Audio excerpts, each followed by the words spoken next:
Good evening. I'd like to call this meeting to order. It's the Planning and Zoning Commission's Monday, January 12th, 2025 meeting. Would all please rise for the Pledge of Allegiance. Pledge allegiance to the flag of the United States of America and to the republic for which it stands, one nation, under God, indivisible, with liberty and justice for all.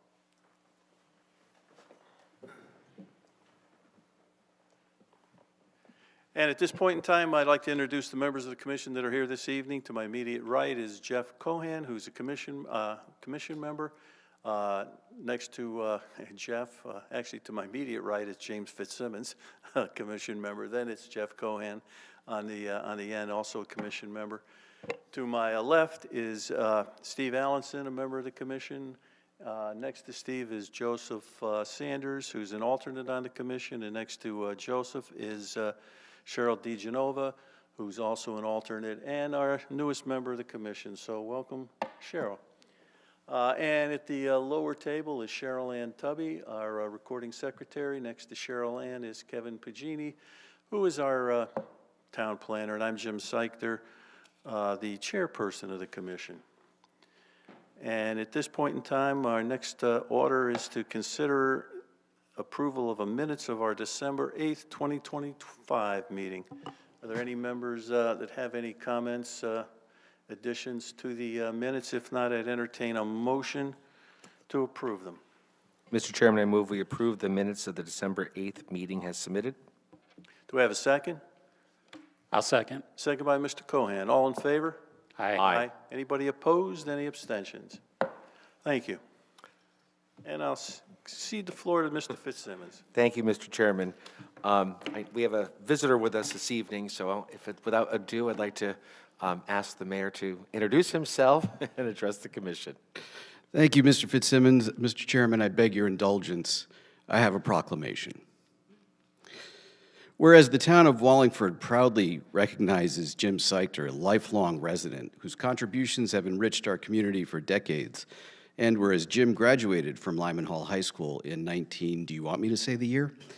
Where Oh, absolutely not. 67, where he played basketball and soccer and later earned his degree from Rider University, continuing his athletic pursuits on the basketball team. And after college, Jim served in the Peace Corps in the Philippines at Grace Park Bank, then returned to the U.S. for a successful banking career with Colonial Bank, Bank Boston, UBS Capital Business Credit, and Bennington Partners. And whereas following retirement, Jim continued his commitment to public service, volunteering with the town's registrar's office and the parade committee. And whereas Jim began serving on the Planning and Zoning Commission on January 30th, 1996, as chairman since 2010, he has provided thoughtful leadership while ensuring every application was carefully considered. Now, therefore, I, mayor of this town of Wallingford, do hereby proclaim January 12, 26 as Jim Seichter Day. In our community, the town of Wallingford extends its heartfelt gratitude to Jim for his years of dedication, service, and leadership, and wishes him joy, fulfillment, and success in his future endeavors. If I may approach, I also have this lovely, shiny desk ornament that further honors your service. Yes, please approach.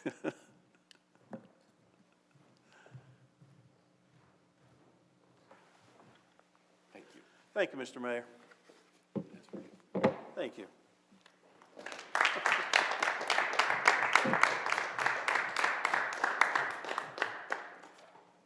Mr. Chairman, if I might, thank you, Mr. Mayor. Since this is Jim's last PZZ meeting, I want to take the opportunity to publicly thank my friend and colleague for his service on the commission. I've had the privilege to serve with Jim for his entire time on the Planning and Zoning Commission. Personally, I value his deep knowledge and his unwavering commitment to the town, and his contributions to the town and the PZC are unquestionable and will endure. Jim served with dedication to the town of Wallingford for many years. His leadership as chairman of the PZC and his insights into the IX and Route 5 areas of town were invaluable in helping us review applications. His knowledge and vision, along with his wisdom, were invaluable. Jim's work and dedication to the commission made a real difference. We'll miss having you with us here at the table, but we are so grateful for everything you've done. It's been a privilege serving with you. Thank you again for your service to the Planning and Zoning Commission and your service to the town of Wallingford. Thank you very much, Mr. Fitzsimmons. I appreciate the kind words from the mayor as well as from Jim. It's been a pleasure serving on this commission. I think it's been probably over 30 years or so. And I can honestly say, while there's Democrats, there's Republicans that are on this commission, I've never felt that it's ever, any decisions made by this commission, none of them have ever been on a political basis. I think all of the members that I've served with, while at times I may not have agreed with some of their decisions, I think people make those decisions based upon what they feel is best for the town and whether or not the application actually meets the regulations or not. So it's been a pleasure to serve with everyone on this commission, and I thank you very much. With that, we'll move on. Our first item on the agenda is it's a public hearing. It's a text amendment to amend the definition of a front yard, section 2.2, and the removal of section 4.6E, CB Commercial District. I'd ask Mr. Allenson, would you please read the legal notice? Thank you, Mr. Chairman. Number 904-25, text amendment to amend the definition of yard, front in section 2.2, and the removal of section 4.6.E, CB Commercial District.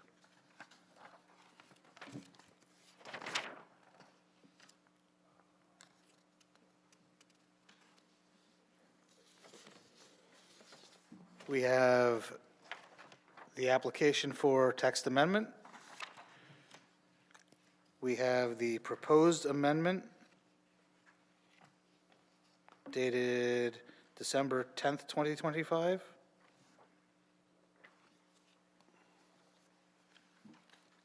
Correspondence to Town Clerk of Cheshire, Durham, Hamden, City of Meriden, Town Clerk of Middlefield, North Branford, and North Haven, from our town planner, dated December 12th, 2025. We have what appears to be a prior version of the text amendment.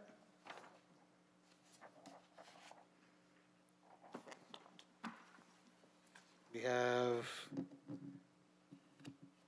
another prior version of the text amendment. But all of the text amendments appear to be dated December 10th, 2025, so I don't really know how to clarify them. Revised dated January 6th. Yeah, one says revised January 6th. That's the only revision. Okay, and then the one that had the handwriting on it, Mr. Bergini? Oh, that's just the old one that I just changed. Okay, so the actual proposed revision is the one that says January 6th, 26. Correct, yeah. Thank you. And that's it, I believe. Yes, that's it. Good enough. Thank you, sir. All right, before I get started, as Mr. Benoit is here, Mr. Sanders, if you would please vote in his place on this application. And with that, Mr. Pagini, see, this is an amendment being brought forward by the Planning and Zoning Commission. If you'd please give us some background on the amendment and exactly what it's all about. The definition of a yard front currently requires a corner lot to have 2 front yards. So this was workshopped back on October 15th of 2025, so it's relatively fresh. The commission recommended that the amendment move forward. So this will change that requirement to require that the primary street address of the lot will be considered the main front yard, and the secondary street frontage will be a side yard. The commission requested at the workshop that the town planner and/or land use specialist decide on which is considered a front yard for unique circumstances, such as when a road abuts a corner lot but is the same road. So in that situation, like if there might be a front door, but yet the other yard, so that would be a situation where either myself or the land use specialist would make that determination. So that's basically it for that. So that will hopefully lessen the burden on some property owners of having that 2 front yard requirement, which is rather large in some circumstances. And also the deletion of section 46E. It was flagged by the law department as really not enforceable and something we've never actually used in practice since I've been here. It applies to both the CB and CA12 districts. So that's basically, I don't know if you need an explanation on that one, but I don't think we've ever used it. It basically says that if a building is built on a common property line, that the walls separating them must be of masonry construction. It's just something we've never used, and generally we require a variance and not that. So that's just. And again, Mr. Pagini, you mentioned that our corporate counsel mentioned that really is something that's not enforceable. Is that correct? Correct. Yeah, she looked at it and she said, "Why is this in here?" So she recommended a removal. Okay. That's it? Yes, that is it. Okay. Any commission members, any comments, questions? I guess just to reiterate what our town planner said, this was something that we discussed in our October workshop that we had. I think we had a fairly full discussion on it and decided to bring this forward for consideration. So if there's no questions from Mr. Allenson. Thank you, Mr. Chairman. Just wanted to bring up one piece from the workshop. I know it's not here, but I think at the workshop when we had talked about it, if we do run into that unique circumstance, we did ask that the town planner make that part of the record so that it was clear to us that the town planner did intervene and did say, okay, this is going to be the front yard versus the other yards, so that it was clear on the, when we got our materials, that it wasn't already pre-existing. Good. That's all. Thank you, Mr. Chairman. Thank you. And again, this is a public hearing. Any members of the public would like to speak on the application, please come forward with your name and address. Hi, Rob Blanchard, Curtis Avenue, and congratulations, Mr. Seichter, and thanks for your service to the town. Appreciate that. So what was the impetus for the change in the definition of front yard? I wasn't at the workshop, so I appreciate some color on that. Sure. Specifically, it was a couple of law departments kind of recommended it as part of, we've had some issues with people being overburdened by their corner lots, specifically for pools, and some other instances. There wasn't really one particular instance. It was just sort of a series of events that have kind of precipitated it, so. Okay, so I have some concerns because, so you're now creating the side yard where there was once a front yard, and that creates a rear yard as well, right? So now you're behind the building and you're creating a rear yard. And maybe I could demonstrate through some pictures that I took. Sure. I can hand out.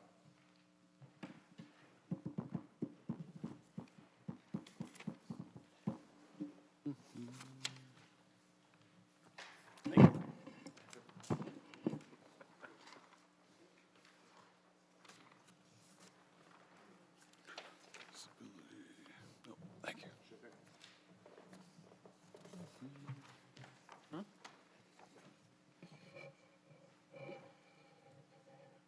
So this is the office. So I'm on Curtis Avenue. This is the office building that's on the corner of Curtis and North Main.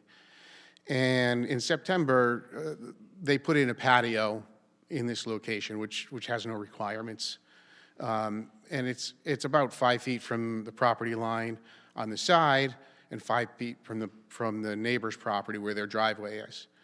And so if you turn to the next page, what we see is a side by side of if that were a shed. Now, this building can't have a shed without a variance because it's commercial, and commercial properties require 25 feet distance from the primary building. So it doesn't apply to this building, but think about the neighborhoods that you live in, and if we have a shed that's 5 feet, so now we're in a rear yard because we're behind the building, we're 5 feet from the side yard and 5 feet from the rear yard, we're putting this shed on the sidewalk next to the neighbor's driveway, which is a real safety concern, and it's also an issue with the aesthetics for the property owner. You know, I don't know where most of you live, but if you live in a close neighborhood like this, anywhere along Main Street, anywhere in the old center of town, if you have a shed that's on your neighbor's property right in your front yard, that's an aesthetic issue that's going to create property value issues and concerns. So we have not only safety issues because you got cars pulling out of the driveway and pedestrians walking, you have some real aesthetic concerns about where the property is. So I oppose this text amendment. I think this is not well thought out. I think it's an issue that's going to create issues, and I think if we look back at what's happened over the past several years, 23, 24, 25, there was a total of 7 times that this came. One was related to a 325 Harrison Road, which I think everybody's familiar with. There was some legal issues with the pool in the town. One was a commercial lot, which was looking for a variance on landscaping only. 2 of them were just adding a second story. And 2 of them, there was adequate property or neighbor support specifically to allow these things to happen. So one of them was denied. And that one that was denied was largely because there was 2 other accessory buildings already on the lot, and there was a coverage issue along with it. So 7 times in 3 years doesn't seem like a lot for Zoning Board of Appeals to go and review these items. And 6 of them were approved, the 7th was not. If you were a neighbor that were going to have a shed put in your front yard and next to your driveway blocking your sight lines, I think you'd want to be able to have a say in it. I think it's reasonable that the Zoning Board of Appeals continues to be able to look at this. So I think that's all the comment I have at this time, and I do oppose this, and I thank you for your time. Thank you very much. I think you've raised some very good points to the commission. Commission members, any other members of the public that would like to speak on the application? Okay, I bring it back to the commission. I believe the gentleman has raised some. I think some very good points with this. Certainly, looking at the one example that he presented to us, and I'm not sure if there may be others in town. Candidly, if I was the individual living in the house that's with the American flag on it, I think I'd have some real issues with this. Other commission members? Thank you, Mr. Chairman. I think I'm very familiar with this site that Rob mentioned because it's on my street. And I think I'm aware, having spoken with folks who've approached the ZBA because of variance, you know, people who have a corner lot have the burden of having 2 front yards. So I thought, verbiage-wise, I thought we were addressing it, but based upon this information, I think we need to do a little more work. I would not be in favor of it as presented in light of this, and maybe it's something we could do just in the larger zones, if you will, and not the areas, because most people have, the ones I'm aware of that have happened, and I wrote down the address he mentioned, but I know one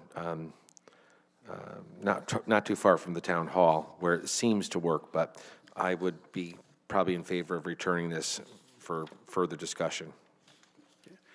I would agree with you. I think this is, I think there was some good intentions when we were looking at this, but this is one of the situations where you have some unanticipated consequences that certainly if I was one of the neighbors and this happened to me, I think I'd be certainly very concerned about it. Other commission members? Mr. Allenson? Thank you, Mr. Chairman. Yeah, I mean, looking at the photos, and this is a specific instance, so I guess my question, which I don't know, is whether or not there was a variance for the side yard setback, because it looks like the side yard setback, and the rear yard setbacks also have issues in the photo. So I don't know how this specific instance could have been done without a side yard and a rear yard setback variance. I'm sorry, that shed's Well, not no, there. no, sir, we're not going back and forth. I You- just sir, wanted to be clear, that shed's not there, it's just a Yeah, superimposition. he's just showing. So there is no shed there. It's not there. He AI'd it in. So this, It's potential. So I this heard is his a word potential. This is potentially what could happen. Happen. okay, but I guess potential without there's side yard setbacks and there's rear yard setbacks that still exist. Maybe some wordsmithing, and I'm certainly happy to work on wordsmithing the language to adjust this language to cover what would happen in the eventuality with side yard and rear yard setbacks, which I think we should address. Right. But again, this situation that's specifically here, even with this language change, could not happen without ZBA granting a variance. So that's all I wanted to come into, but I agree, I think that we should go back to the drawing board. Other commission members? Yes, Mr. Sanders. Thank you, Mr. Chair. Yeah, I agree that would not be something we would want to see in reality. I wonder if having reasonable setbacks from sidewalks as part of it addresses the possibility, just to throw that out, not to do it tonight. I do think it's worth some more thought, but perhaps the concern here is that you put it, while we're granting some flexibility in the side yard, a sidewalk, the roadway, and presence of a sidewalk. Maybe what we can do with that. Thank you. Yeah, I think there's some good suggestions that are made here, and I think it's something that the should or would require additional commission input in this. So with that, I guess, Mr. Pagini, we will just continue. Well, I guess we would continue this. Yeah, that's fine. So we need a motion on that, is that correct? Yeah, motion to continue the public hearing. Yeah. I'd entertain a motion to continue the public hearing on this.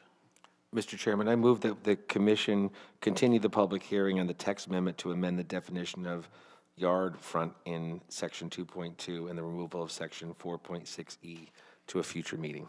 Do we have a second?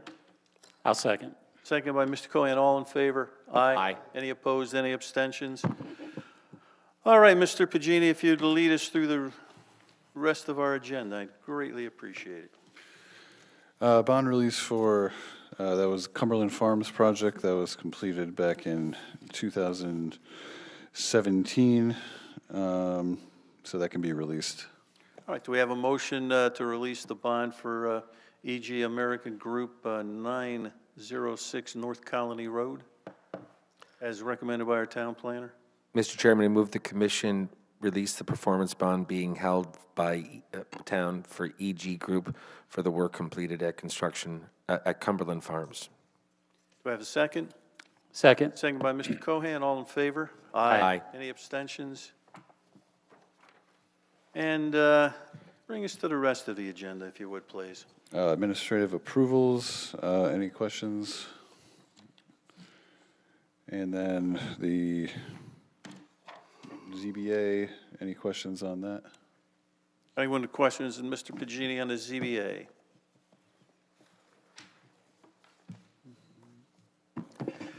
That seems we've come to the conclusion of our meeting, and we'll all get home in time to watched the beginning of the last playoff game. Do we have a motion to adjourn? Mr. Chairman, I move that we adjourn. Do we have a second? Second. Second by Mr. Cohan. All in favor? Aye. Any abstentions? Any opposed? Thank you. Have a good evening.